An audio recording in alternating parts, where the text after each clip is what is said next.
Boa noite. No Brasil, praticamente um terço das empresas é vítima de crimes contra seu sistema de informação. São os chamados cybercrimes.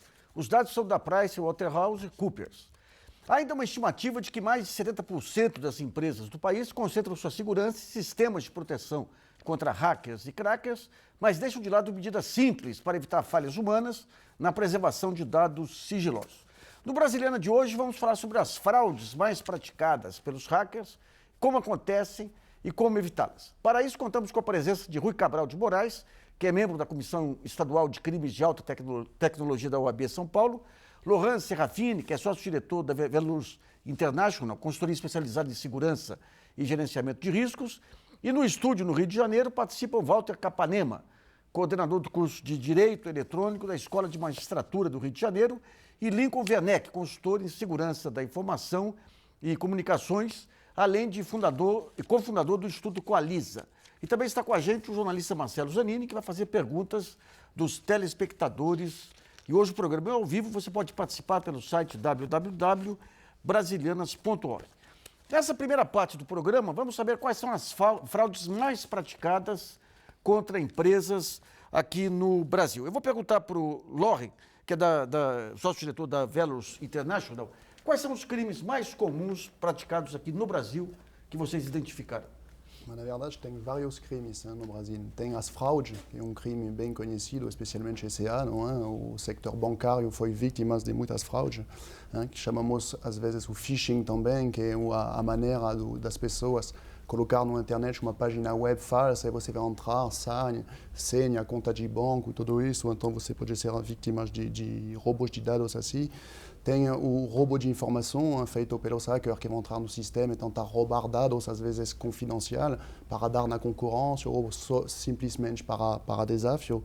Tem a transformação da informação. Imagina uma pessoa que vai fazer uma licitação, por exemplo, pública, e alguns dias antes de entregar a publicação, o hacker vai entrar e modificar todos os dados desse projeto. Então, vai ter uma complicação enorme pela empresa. Na verdade, tem muito tipo de desafio que temos que enfrentar nessa parte. Cybercrime, podemos fazer uma lista enorme ligada a isso. Do ponto de vista do usuário, pessoa física, se é possível, clicando aí num desses vírus maliciosos aí, que o hacker tem o controle total da máquina da pessoa? Sim, na verdade é possível. Hoje em dia, especialmente com as redes sociais, tem uma técnica chamada social engineering, que na verdade é a manipulação que é feita para uma pessoa abusando da confiança de você para tentar roubar dados, destabilizar uma pessoa via as redes sociais que estão sempre crescendo e na verdade é cada vez mais fácil. Você tem um monte de amigos, a maioria você não conhece mesmo, pessoas tentam entrar em contato, vai mandar uma aplicação para você, você vai carregar sem saber. E na verdade, são malware, são spyware, são software malicioso. Então, o Rui, que é da Comissão Estadual de Crimes de Alta Tecnologia da OAB, tem essa discussão toda sobre os limites da privacidade. Quais são os pontos centrais que a OAB tem focado aí para separar a questão de crimes da questão de direitos do usuário, dos direitos da privacidade? Quais são os pontos centrais dessa discussão? A OAB vem acompanhando diariamente o que está acontecendo no âmbito do crime cibernético. Ela tem se preocupado muito com o usuário final e também com as empresas. Mas também levando em consideração o que pode e o que não pode ser feito dentro da internet, privando sempre pela liberdade de expressão. Ou seja, você tem que garantir ao usuário que ele vá ter o direito ao acesso à internet, mas também sem impor limites exagerados, mas também com garantia de segurança da informação. Então a OAB ela vem acompanhando o projeto do Marco Civil da Internet, vem acompanhando o novo projeto do Código Penal para que possa garantir aos seus usuários uma correta utilização da internet. E ela vem acompanhando principalmente a questão das redes sociais hoje também, porque dificilmente alguém está fora da rede social hoje.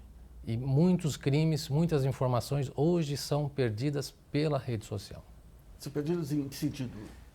Elas são usadas de forma indevida, são captadas, são criados muitos perfis falsos no Facebook ou há uma exposição indevida da empresa por algum colaborador. Isso vem ocorrendo muito. A OAB tem incentivado com que as empresas façam um manual de boas práticas do uso das redes sociais para que ela evite ou minimize o número de problemas que ela pode ter. Tá. Bom, vamos para o Rio de Janeiro, então. O Lincoln Werneck, que é cofundador do Instituto Coaliza. Lincoln, primeiro explica o que é o Instituto Coaliza, para a gente poder situar melhor aí a sua participação. Boa noite. O Instituto Coaliza foi uma união de profissionais, né, que visa justamente levar a educação digital à população brasileira, né? Toda essa preocupação que o Lohan colocou e o Dr. Rui também colocou com as redes sociais, os malwares que são disseminados pela internet pelos cybercriminosos, né? O brasileiro ele não tem essa cultura de segurança da informação, né? Então, o Instituto Coaliza ele nasceu, né, para que a gente possa levar essa educação para a população. E sempre pautada, que a gente fala, no trabalho multi e interdisciplinar, na área jurídica, na área tecnológica, na área psicológica, né, e na área pedagógica. Tá. Ô, Lincoln, a gente tem aí uma profusão aí de antivírus, os próprios sistemas operacionais, hoje eles trazem também os seus próprios antivírus. Quais são os limites de atuação desses antivírus e quais as sugestões que você daria aí ao usuário pessoa física? Olha, o antivírus ele é extremamente importante para o uso pessoal, tá? Se a gente for falar na pessoa jurídica, como você falou, tá? Existem vários antivírus gratuitos no mercado, tá? E os antivírus pagos, tá? O usuário, qual o limite do antivírus, né? Qual o limite do usuário, né, do antivírus? Na verdade, ele não consegue pegar aquilo que é desenvolvido naquele momento, né? Por isso que é muito importante que o usuário não clique em URLs suspeitas, que ele desconfie daquilo que está chegando para ele, porque com certeza aquilo ali é um link malicioso. Então, esse é o limite do usuário. Agora, se for pegar, digamos assim, estatisticamente, tem reduzido os golpes, os problemas dos usuários? Ele está mais atento hoje do que em outros momentos? Ou ainda é um processo crescente de contaminação de computadores por vírus? Olha, Nassif, isso é um processo inicial no Brasil, tá? A sensação que a gente tem é que o cybercrime ele tem aumentado, tá? Mas, ao mesmo tempo, na contrapartida, o usuário está mais atento. Ou seja, como o Brasil está começando, na verdade, a navegar de uma forma mais enfática agora na internet, mais as pessoas estão entrando na internet, né? Nós temos mais acesso nas comunidades, em comunidades mais carentes, nas escolas, né? Em vários setores da sociedade, né? A tendência é que haja um aumento do cybercrime, é óbvio, mas também a tendência é que as pessoas elas comecem a tomar conhecimento desse perigo, né? Como o Dr. Rui colocou, né? A questão das redes sociais ela é extremamente preocupante, né? Porque o vírus é disseminado, né? O programa é disseminado através das redes sociais e, como o Lohan falou também, a questão do link malicioso, né? Que instala o programa na máquina do usuário, né? O antivírus ele não consegue detectar naquele momento, né? Porque para isso a indústria trabalha numa vacina e isso é diariamente, tá? É como a gente costuma falar que é a corrida do gato e o rato, né?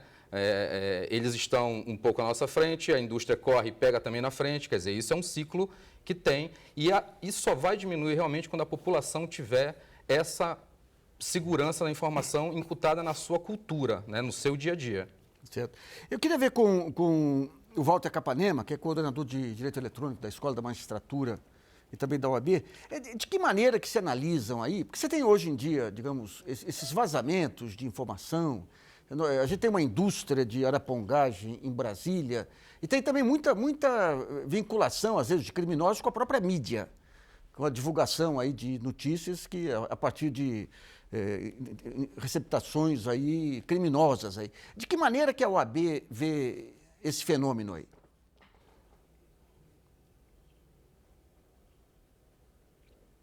Nassif, boa noite.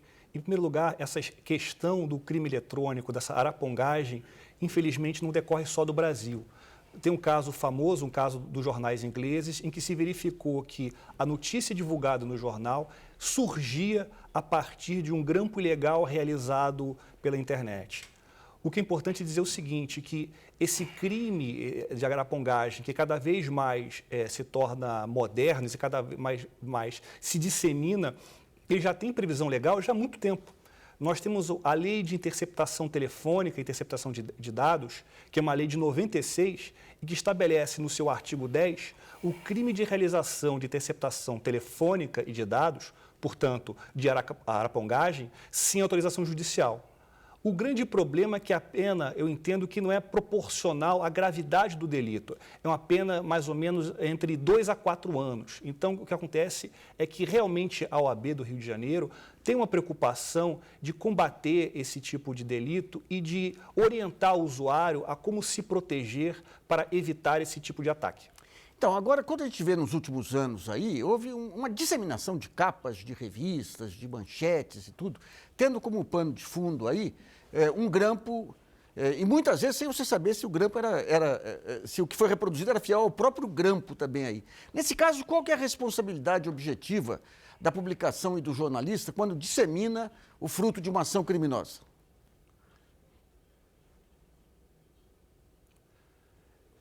Essa pergunta é realmente bastante delicada.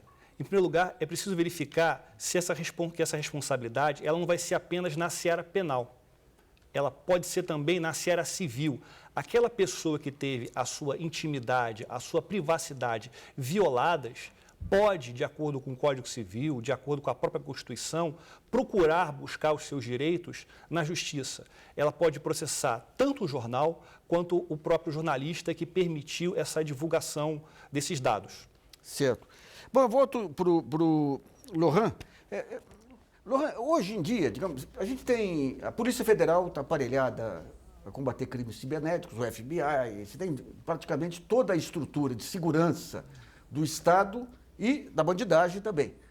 Você diria que, com as ferramentas disponíveis hoje, tem sistema invulnerável à invasão, seja de criminosos, seja de outro tipo de aparato? Não, na verdade, a segurança 100% nunca existe.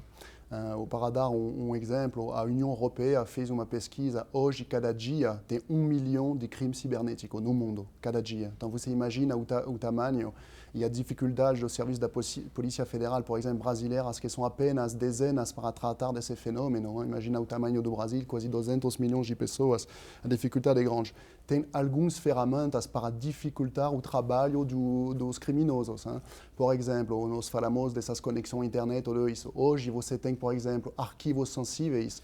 Você poderia dedicar um computador sem nenhuma ligação com a internet e trabalhar os arquivos em cima desse computador. Então, sem ligação, não tem possibilidade de captação via internet, via malware, spyware, etc. Isso, por exemplo, seria um exemplo de medida simples para fazer contramedidas contra essa preocupação atual do cibercrime. Tá. Agora, em relação aos sistemas operacionais, você tem Windows, tem Linux, você tem Apple aí, o sistema operacional. Hoje em dia há um equilíbrio entre as invasões ou o Windows continua sendo campeão, digamos? Não, sempre fica o campeão, mas foi mostrado de maneira real que hoje mesmo o sistema Apple tem possibilidade de falha importante. Até o problema também hoje não é somente o sistema, mas as ferramentas. Você tem, Java também, né? Na verdade, todos os sistemas têm falhas. Os hackers estão mostrando isso cada dia. E a dificuldade hoje é que as pessoas que estão utilizando ferramentas informáticas têm vários suportes, o que é muito difícil para todo mundo proteger. Você tem tablets, você tem smartphone, você tem laptop, você tem computador na casa. E tudo isso se mistura com ligação entre todos os sistemas. Você vai trabalhar com as ferramentas. Hoje estamos dizendo que 75% a 80% das pessoas vão com o computador pessoal, tablet pessoal trabalhar, levar na casa dados da empresa. Então, tem uma mistura da fronteira privada, pública, profissional, e bastante complicado realmente para lidar com isso. É um desafio desse ano, especialmente, de 2013. Certo. Bom, em relação à parte legal, Rui, a gente tem problemas que têm surgido aí, às vezes de juízes ou de pessoas que entram contra o Google, contra o YouTube, contra os provedores, contra o blogueiro, contra o comentarista. Já tem uma pacificação na legislação sobre quais são as responsabilidades no caso de crimes de opinião? O judiciário vem se mostrando muito favorável e vem demonstrando também uma preocupação muito grande com essa questão. A falta de legislação no Brasil ainda é um grande problema. Então, tudo depende da interpretação do magistrado ou do desembargador.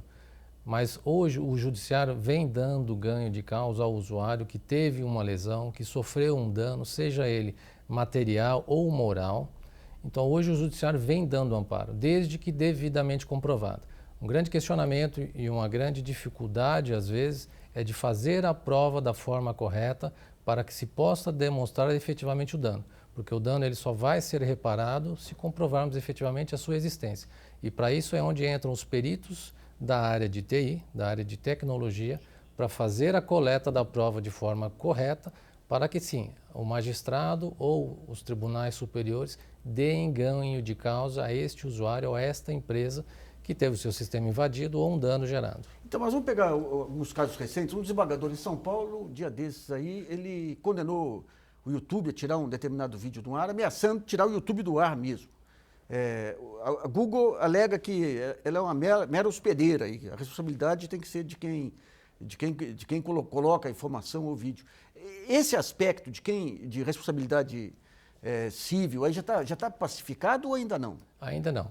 Ele ainda não está pacificado justamente pela falta de legislação. O Marco Civil da Internet, ele vem justamente para regular esta responsabilidade.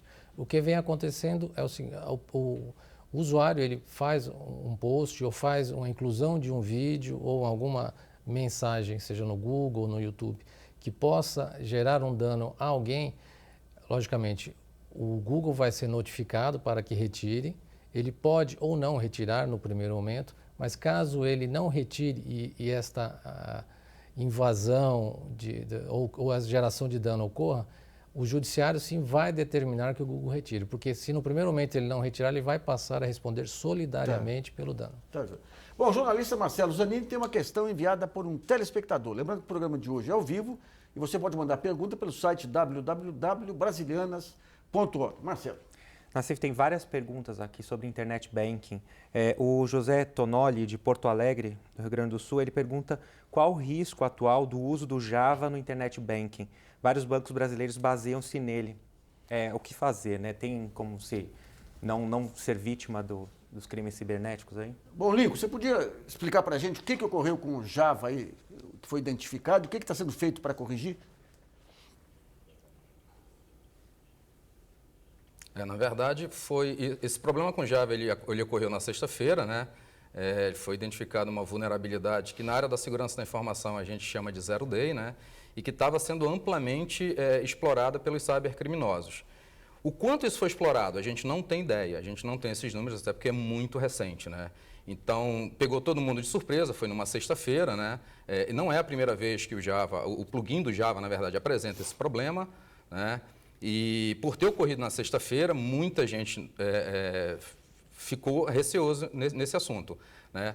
No domingo, né, o governo americano emitiu uma nota, né, pedindo para que os usuários desabilitassem o Java da sua máquina, né? E isso também causou um grande furor lá fora.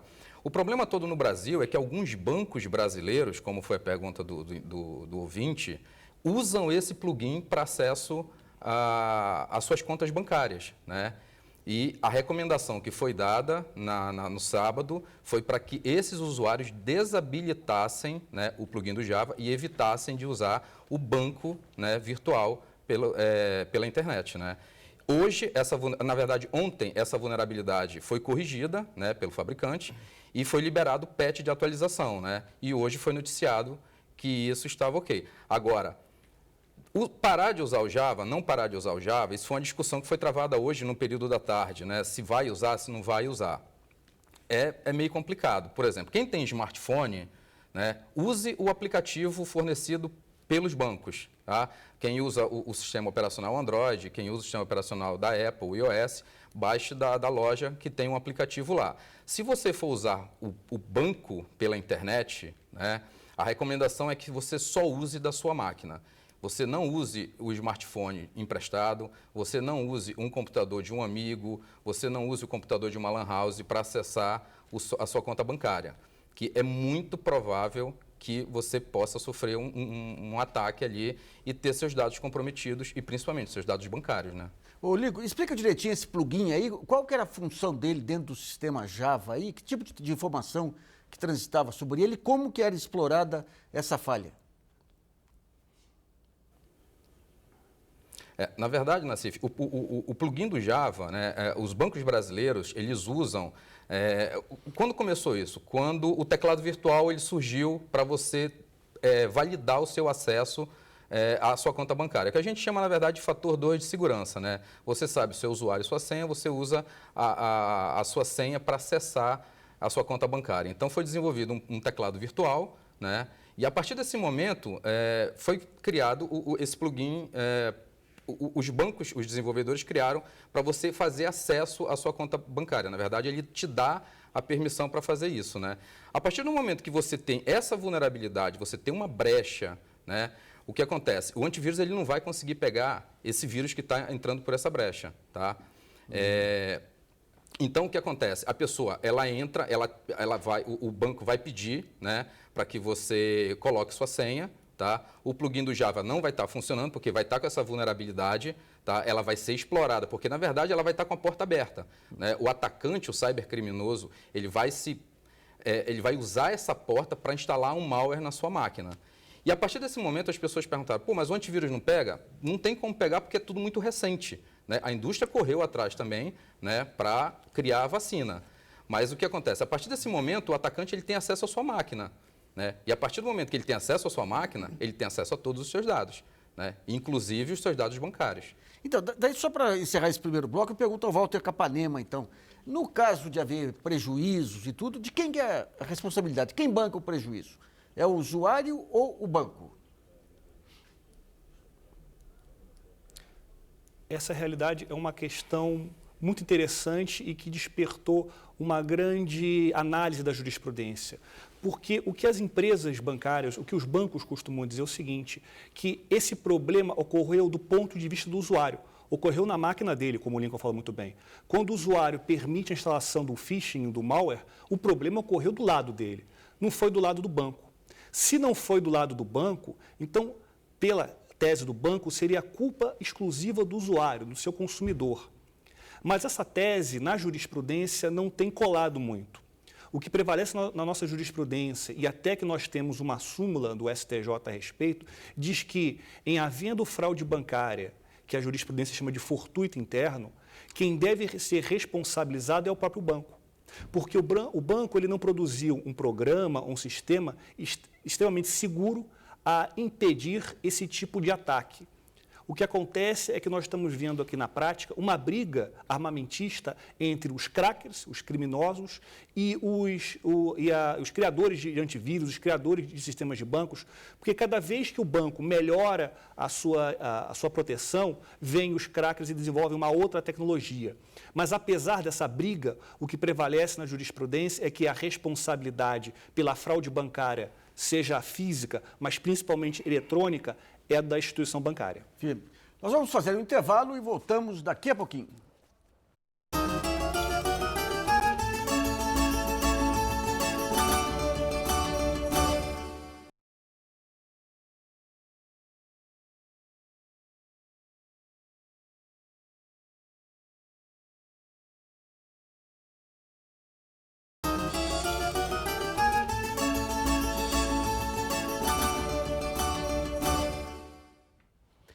Voltamos com brasilianas.org sobre a engenharia de segurança cibernética. Contamos com a presença aqui no estúdio Rui Cabral de Moraes, do AB São Paulo, Lohan Serafini, que é sócio-diretor da Velors International, e no Rio, Walter Capanema, coordenador do curso de Direito Eletrônico da Escola de Magistratura, e Lincoln Werneck, que é consultor em segurança da informação e comunicações. O último relatório da companhia Symantec sobre a ameaça à segurança da internet aponta o Brasil como líder no ranking latino-americano de atividade criminosa.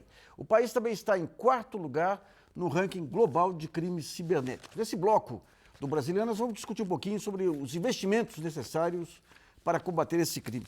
Ô, Lohan, quando se fala nesses investimentos, aí, por exemplo, se eu estou com meu site ou em um data center no Canadá ou aqui em São Paulo, os data centers hoje, eles têm sistemas de segurança que me garantem aí a segurança dos dados internos ou... Na verdade, você tem que verificar o problema que está acontecendo, que se você é uma pequena empresa, uma grande empresa, você não tem o mesmo poder com o provedor. Por exemplo, hoje em dia estamos falando muito de cloud computing, que significa colocar dados num lugar um pouco fora da empresa. O problema, quando você está em uma grande empresa, você pode ir lá e negociar com o provedor as medidas de segurança, verificar como tudo isso é feito, perguntar algumas coisas. Quando você é uma pequena ou média empresa, você compra um serviço sem nenhuma possibilidade dentro do contrato, porque você é um contrato pequeno de negociar. Então, às vezes, você quer saber o que acontece sem realmente saber. Então, o exemplo foi a Sony, por exemplo, que é uma grande empresa, mas o ano passado tinha um vazamento enorme de conta de clientes, e um prejuízo de mais de 150 milhões de euros com esse tipo de vazamento, hacker conseguindo ter acesso a esses dados. Então, de novo, o que fala o Lincoln, eu acho muito, muito bom. Não sei, o caso do gato e do rato, você tem sempre um passo, o criminoso tem sempre um passo adiante, tem que encontrar outras medidas. A UTI, a parte de UTI, a parte de software, a parte de dados é 25% da resolução dos casos. A outra parte é a parte da regulamentação, e uma parte que é importante, que falou o Lincoln também, é a parte da organização interna. Treinamento, capacitação, etc. Isso é realmente um ponto importante para resolver os problemas. Rui, quando for fazer um contrato com um data center ou com uma empresa de segurança da informação, quais as recomendações que você daria para as empresas? Primeiro, verificar hospedagem, local de hospedagem, quais garantias ela te dá, que ela vai dar à empresa, como segurança da informação, se ela possui, além do primeiro backup, um segundo backup, se há previsão de pane ou de alguma ocorrência, de algum vazamento, quem é a pessoa responsável. Um outro fator importante é o treinamento que esta empresa vai dar também aos usuários do sistema. Então, são alguns pontos que nós chamamos a atenção com relação ao contrato, ou seja, a empresa tem que verificar, primeiramente, quem é esta empresa que está dando suporte e, no caso de uma falha, qual é o sistema de segurança que ela possui, porque a empresa está vendo um sistema de segurança para ela, mas neste primeiro momento ela tem que verificar qual é o sistema de segurança que a empresa que está oferecendo possui, para que o que ela vai hospedar não sofra nenhum dano ou perda. Ô Lincoln, nós temos hoje grandes provedores internacionais fornecendo serviços aqui para clientes brasileiros, né? A iWeb no Canadá, a Amazon, e além dos data centers nacionais também. Aí. Há uma diferença aí entre essa questão da segurança, os serviços de segurança, nesses grandes provedores internacionais e nacionais? Olha, Nassif, a priori, não. Se for uma grande empresa que ela está vendendo esse serviço, as políticas de segurança internas deles é a mesma, tá? Você difere para uma pequena empresa de serviço que está fornecendo um serviço ou não ali para as empresas, tá? Mas é importante ressaltar, como o próprio Lohan falou, né, que as empresas, para evitar fraude dentro de uma empresa, a primeira coisa que a gente fala, que a gente toma ciência, é você ter uma equipe de segurança da informação. Tá? É uma equipe que tem que ter especialistas em segurança da informação, tá? Independente, tá? Porque ela vai agir à parte da área de TI, ou se você não tem condições, se você não tem budget, que a gente fala, se você não tem dinheiro para bancar uma área de segurança da informação, por menor que seja, né? Você contratar um profissional da área de segurança para ela trabalhar junto com a área de TI. Tá? E a partir desse momento, o profissional da área de segurança da informação, ele que vai fazer todo esse tratamento de contratação de serviço com as empresas, tanto de fora como do Brasil.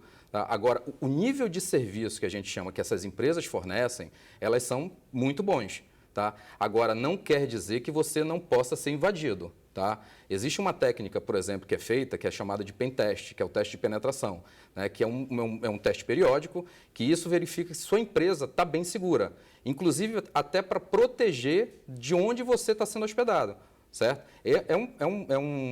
É importante esse exame, não é um exame muito caro, tá? As empresas de pequeno porte, como o Lohan falou, né? Quando você negocia, quando você é uma grande empresa, é muito mais fácil você negociar valores. Quando você é uma pequena empresa, já é muito mais difícil. Então, por isso, quando você é uma pequena empresa, você tem que ter um cuidado a mais na hora de contratar qualquer tipo de serviço. E se você é uma pequena empresa, né, o executivo dessa pequena empresa, ele tem que procurar ter a cultura da informação. Né? Ele tem que procurar essa informação, senão ele vai cair no cybercrime, literalmente. O Walter, as relações aí entre a empresa e o cliente, a empresa de hospedagem, aí costuma dar problemas jurídicos aí de responsabilização, e em dando problemas jurídicos, o fato de você estar hospedado aí num data center fora do país cria dificuldades na hora de eventualmente acionar por perdas e danos, não?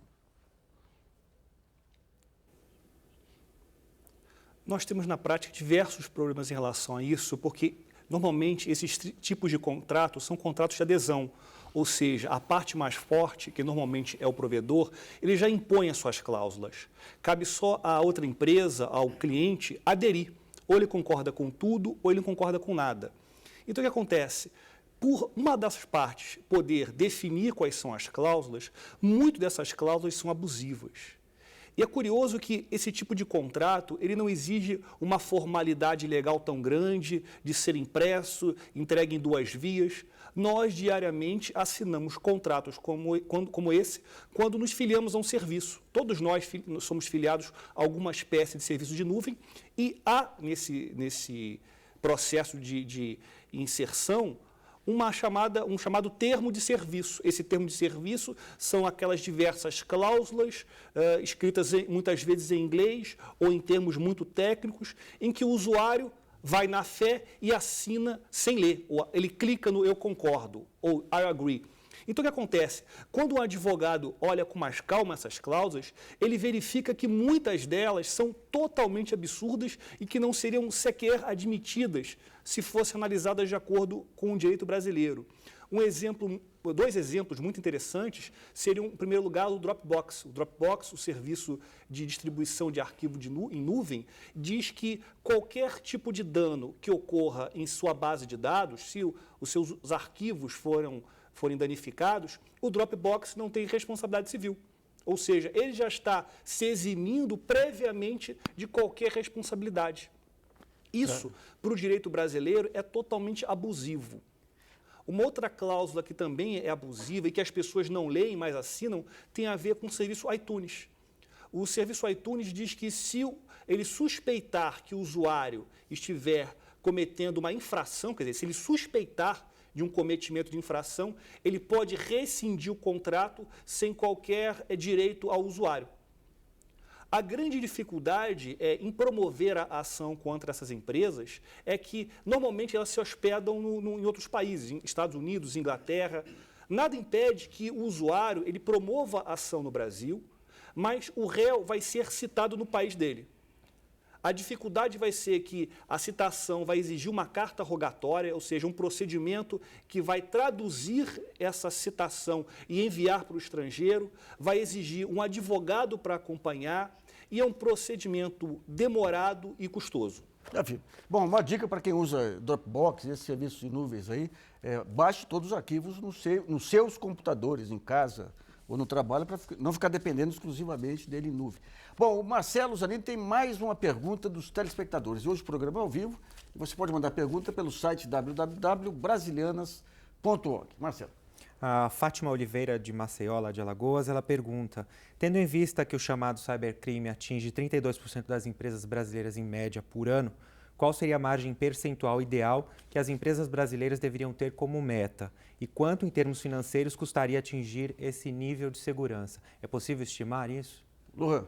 Na verdade, é muito difícil, como pergunta, fazer uma estimação é complicado. O que podemos dizer é que, por exemplo, para a pequena ou média empresa, tem algumas ferramentas públicas, falamos de TI, por exemplo, de software, que são de acesso livre e que não tem custo.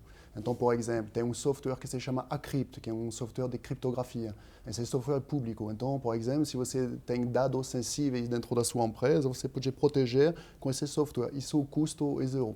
Falamos muito também de capacitação, treinamento, o custo também é muito baixo e ajuda muito, eu falei, a 50% da resolução dos problemas, especificamente no social engineering, é ligado à formação profissional. Isso tem um custo baixo. Mas, na verdade, a pergunta é difícil porque depende do tamanho da empresa, depende se você tem produtos inovadores ou não. Então, ter uma média é complicado. No caso de um internet banking, aí, qual é a estimativa, a relação entre volume de depósitos, o número de operações e gastos com segurança? Tem alguma estatística?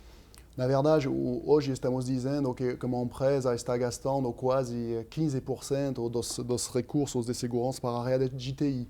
Mas lá também é complicado. A segurança da informação não é somente a TI, como eu falei. Hein? Às vezes, é segurança, uma parte da segurança patrimonial, uma vez é ligado aos recursos humanos também, porque é formação profissional, capacitação das pessoas. Então, é uma resolução transversal do problema. Então, é difícil dar uma meta, sinceramente. Em relação a essa questão de recursos humanos aí, quer dizer, hoje tem muitas empresas que fazem pesquisas pela internet para traçar o perfil do candidato a emprego. Quais são os limites aí do direito à privacidade ou não do funcionário, do candidato? Boa parte das empresas, de fato, hoje vem usando as redes sociais, principalmente, para verificar, principalmente, a idoneidade e o caráter de algumas pessoas. O limite está em você conseguir acesso a algumas informações sem discriminar, sem haver uma discriminação. Então, hoje faz parte de um RH, de um departamento de recursos humanos, examinar as redes sociais, examinar o que acontece no âmbito da internet com aquela pessoa que está sendo contratada. E às vezes algumas palavras-chave, algum post que essa pessoa fez, às vezes são eliminatórios. Como, por exemplo, eu odeio meu chefe, eu não gosto da segunda-feira. Então são palavras que às vezes localizadas e referenciadas àquela pessoa vão deixar com que ela não seja contratada. Então, quando você fala em discriminação, tudo bem, o que eu odeio o chefe está explicado aí. Você tem a discriminação física aí da pessoa, racial, eventualmente aí, mas você pode ter a discriminação de opinião, não necessariamente nesse nível aí de detestar o chefe, mas de opinião política ou de opinião sobre temas morais e tudo aí. Até onde que entra aí o direito da empresa de fazer esse filtro? O que é discriminação? Nós entendemos como discriminação o ato onde a empresa, por alguma interpretação ideológica ou política do que foi escrito, ela vai eliminar o candidato. Tá. Então, a empresa ela pode sim ter acesso sem invadir, mas não usar essas informações contra a pessoa que está sendo contratada. Por exemplo, uma pessoa que foi condenada, pagou a pena, veio tentando voltar para a vida normal. Esses antecedentes podem ser utilizados como impeditivos aí de um novo emprego?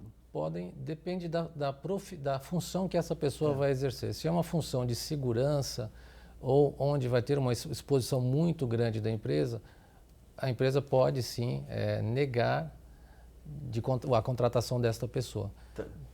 Bom, nós vamos a mais um intervalo e Brasilianas.org volta já.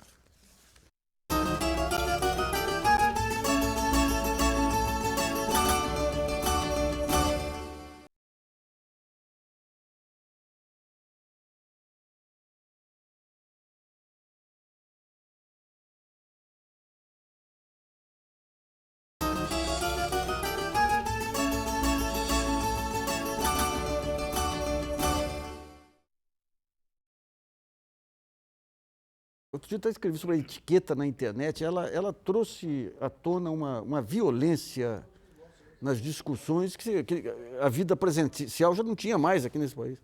Nós tivemos um caso de uma advogada que ela teve que trocar de escritório por conta da rede social. Ela é uma advogada, obrigado.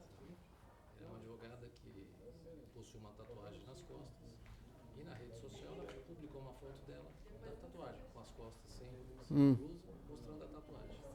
Um cliente desse escritório que trabalha com uma área muito sensível, e esta advogada estava ligada a esse cliente, viu esta rede social, essa publicação da advogada, ligou para o dono do escritório exigindo que aquela funcionária fosse demitida. Olha só. Porque a exposição da empresa... Mas eu estava vendo outro dia, com essa radicalização de discussões e tudo, outro dia até um grupo da GV. Você entra lá, de repente, pessoas. Porque antes é o seguinte, quando surge a internet, as salas de chat, tudo, o anonimato estimulava aí a agressividade. Hoje, às vezes, pelo Twitter, tem um jeito que entra lá, te faz um baita desaforo. Daí você vai atrás dele na rede social e fala, fulano, por que você me xingou assim? Foi sem querer, foi. Lembra muito, não sei se vocês lembram, um desenho do Walt Disney, até que ganhou o Oscar, que era o Pateta entrando num carro, ele bonzinho, cumprimentando os vizinhos, entra no carro, a hora que entra no carro, que foi o início da grande urbanização das cidades aí, daí virava um selvagem, né? Hoje a internet está... Outro dia entrei até naquele Marcos Fernandes aí da GV, um sujeito veio lá e agrediu do jeito. E a maioria não se identifica, né? Não, mas hoje se identificam. É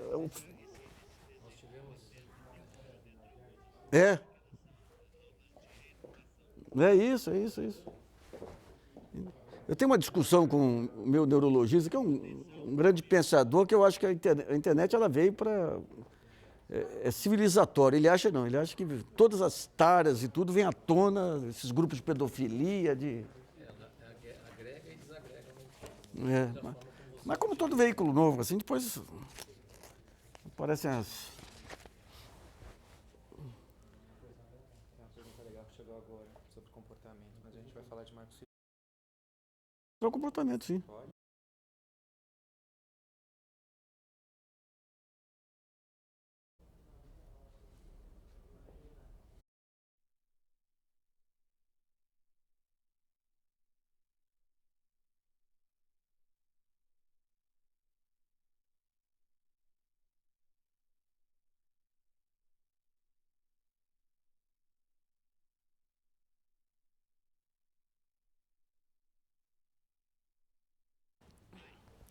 Bom, voltamos com brasilianas.org com o tema Engenharia de Segurança Cibernética. Nesse último bloco, vamos tentar entender um pouco a necessidade da criação de novos mecanismos jurídicos para reprimir crimes nas novas tecnologias da informação. O Marco Civil da Internet ainda espera a votação no Congresso, mas o novo Código Penal já prevê punição para os chamados crimes de intrusão informática.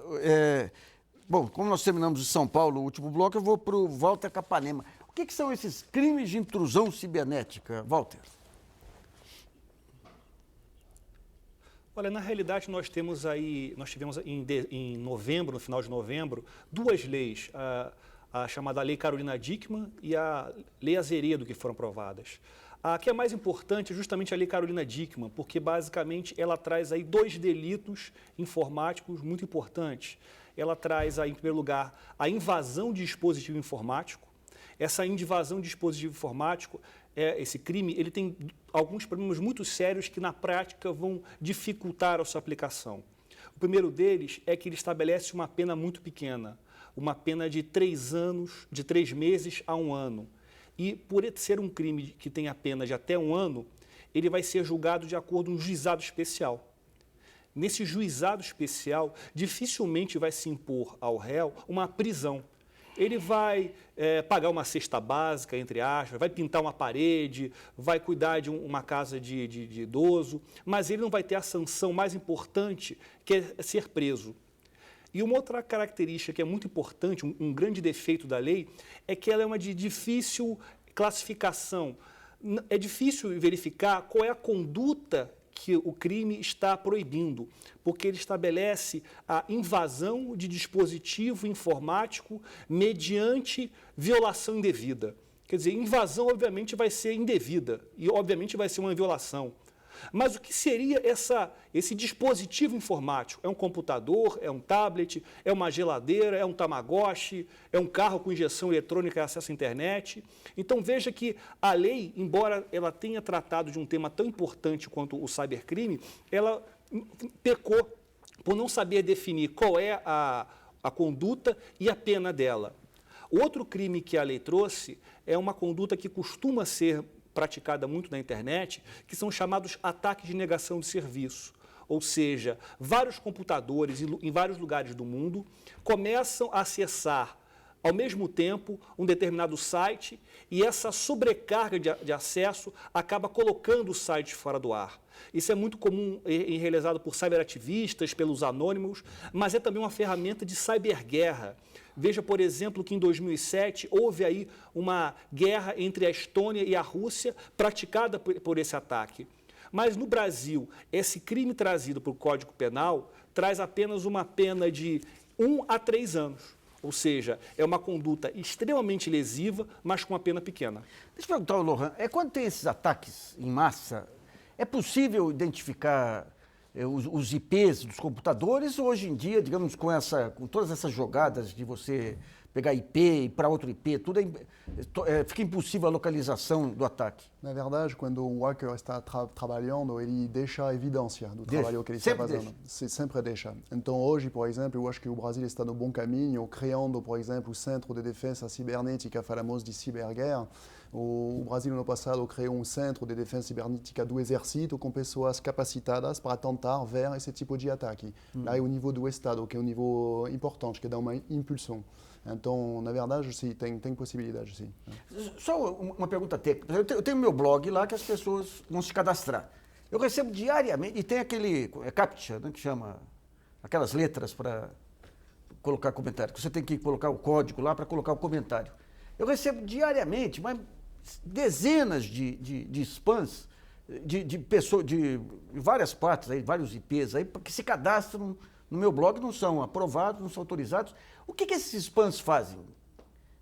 Na verdade, depende, tem vários tipos de spam. Tem vários links aí. Mas tem spam ligado à fraude, por exemplo, tem um que é muito conhecido, que chamamos a fraude nigeriana. Você vai receber no spam esse tipo de pedido dizendo que você vai ganhar milhões. Tem algum spam, você vai num link especial num país fora do Brasil, onde lá também vamos pedir para você, dizendo que você vai ganhar um prêmio, alguns dados, etc. Então, tem que ver exatamente do que se trata. Né? Mas sempre são links para outros sites. Hoje tem até contramedidas para isso, tem na internet ferramentas para ver quais são esses links.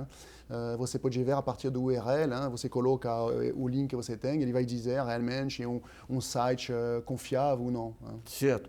Então, agora eu queria ver com o Rui o seguinte, foi colocada essa dificuldade de descrição desses crimes de internet. Agora, o Código Civil, ele prevê aí um conjunto de crimes que não muda, digamos, calúnia, injúria, difamação. Isso aí se mantém no ambiente internetico, né? Se mantém. O Código Penal nosso vigente, ele é da década de 40, então ele é muito defasado com relação à questão cibernética. Mas hoje muitos crimes praticados, eles são equiparados analogicamente aos crimes já previstos no atual Código Penal, como calúnia, difamação, propriamente o estelionato, falsidade documental, falsidade ideológica. Porque hoje é comum, às vezes, uma pessoa criar uma página virtual ou no próprio Facebook uma página igual à sua para conseguir as informações do seu amigo. Tá. Então ele pode ser responsabilizado criminalmente também. Mas vamos pegar difamação. Uma coisa é eu falar do meu vizinho para o outro vizinho. Outra coisa é sair num veículo de larga penetração, aí, rádio, televisão ou jornal. E outra coisa é sair na rede social, que tem uma estrutura viral grande aí. Essa abrangência interfere no tamanho da pena, no tamanho do crime? Para a apuração da indenização, o que é levado em conta também é a extensão do dano, ou seja, qual foi o dano experimentado pela pessoa por essa difamação, até onde ele foi atingido, qual o prejuízo efetivo que ele teve, foi apenas prejuízo moral ou também teve um prejuízo material. Então, na hora da pena ser mensurada ou a sanção civil, vai ser levado em consideração a extensão do dano. Qual foi o dano efetivo que essa pessoa teve? Tá certo. Que ela vai responder penalmente e também civilmente. Tá. Bom, eu volto para o Rio de Janeiro, então, voltamos aqui, algum hacker aqui, algum cracker aqui entrou no nosso sistema aqui. Volto ao Lincoln. Lincoln, que dicas que você daria para o usuário, pessoa física aí, de sites que permitem identificar IP, localizar o agressor, ou investigar perfis falsos em Twitter, Facebook. Tem um receituário básico aí para o usuário pessoa física? Olha, Nassif, a cultura da segurança da informação, ela é muito nova no Brasil, né? E a gente está trabalhando para que isso seja realmente difundido. Nós temos no Brasil hoje, são 15 delegacias de crimes digitais. Tá? Agora, a recomendação para o usuário é aquilo que a gente já se falou, né? Por exemplo, o software pirata. né, o sistema operacional pirata, né? E a gente tem um problema muito sério, que vai ficar mais sério ainda a partir de 2014, é que o sistema operacional XP, né, ele vai ser descontinuado. Em abril de 2014, a Microsoft não vai mais fornecer patch, né, de atualização para o XP. Ou seja, as pessoas elas vão ter que migrar a sua máquina. Existem soluções open source, gratuitas, tá? Como o Lohan até citou, né? Ou a pessoa pode comprar o sistema operacional. Isso é uma questão de usabilidade do usuário, tá? Agora, por exemplo, ele usa um navegador, né? A maioria dos usuários, a grande maioria dos usuários brasileiros, eles estão presos no navegador, porque a partir do navegador ele tem a rede social, ele tem o e-mail, né? Ele tem toda a parte de comunicação que ele tem com o mundo da internet, né? Então a recomendação, de fato, é que ele não clique em links que ele desconfie, né? A questão do banco, por exemplo, uma dica que a gente sempre dá é que quando você acessar o seu banco pela internet, você coloca o usuário, a senha, né? Usuário, a agência, né? E a conta corrente, e você forneça, na primeira vez, a senha errada. Se o site aceitar, aquilo ali é um site que está craqueado. Você foi direcionado para um site falso. Então, a partir do momento que você colocou sua senha e o site aceitou, desconfie. Desconfie da sua máquina, porque sua máquina foi invadida, né? Essa questão que o Lohan comentou também, dos ataques do DOS, que na verdade foi o Walter também comentou, né? As máquinas dos usuários, muitas máquinas estão infectadas, tá? Como é que você resolve isso? O sistema operacional original, né? Seja ele proprietário ou livre, tá? O usuário ele tem esse direito de escolha, tá? Agora, ele não sabe como fazer isso, principalmente num software livre, né? Que tem que gravar o CD, instalar, fazer todo esse processo, né? E a questão dos links maliciosos mesmo, né? Por exemplo, através do MSN. O MSN, a Microsoft já anunciou que ele vai deixar de existir, ele vai ser migrado para o Skype, né? Mas acontecem também crimes através dessas ferramentas, desses mensageiros instantâneos, né? Você adicionar todo mundo na sua rede, né? Qualquer pessoa você vai adicionando, essa pessoa ela te manda uma URL e você finda clicando ali, né? O usuário ele não tem aquela malícia, né? E na hora que ele clica, se a máquina dele tiver com software pirata ou com antivírus desatualizado, ou sequer ela tem um antivírus, a máquina vai estar infectada. Bom, vamos a outra pergunta selecionada pelo jornalista Marcelo Zanini. Nassif, tem uma pergunta aqui da Milena Souza, ela é de São Bernardo do Campo, aqui no ABC Paulista. Ela pergunta se existe algum conselho mundial propondo leis internacionais capazes de operar junto à inibição desse tipo de crime na internet. Rui. Existe uma discussão mundial, sim, com relação a quais leis poderiam ser utilizadas de uma forma conjunta. Mas isso é feito país a país, existem as convenções que são feitas entre os países no direcionamento da legislação. O importante é que haja uma busca incessante de cada país na minimização desses crimes. Mas a política é feita normalmente individualmente de cada país, fazendo sim as convenções com outros países para que haja aí, porque às vezes você está sendo invadido por um site que não está no seu país, ele está em outro país. Então há necessidade da colaboração deste outro país para a apuração deste crime.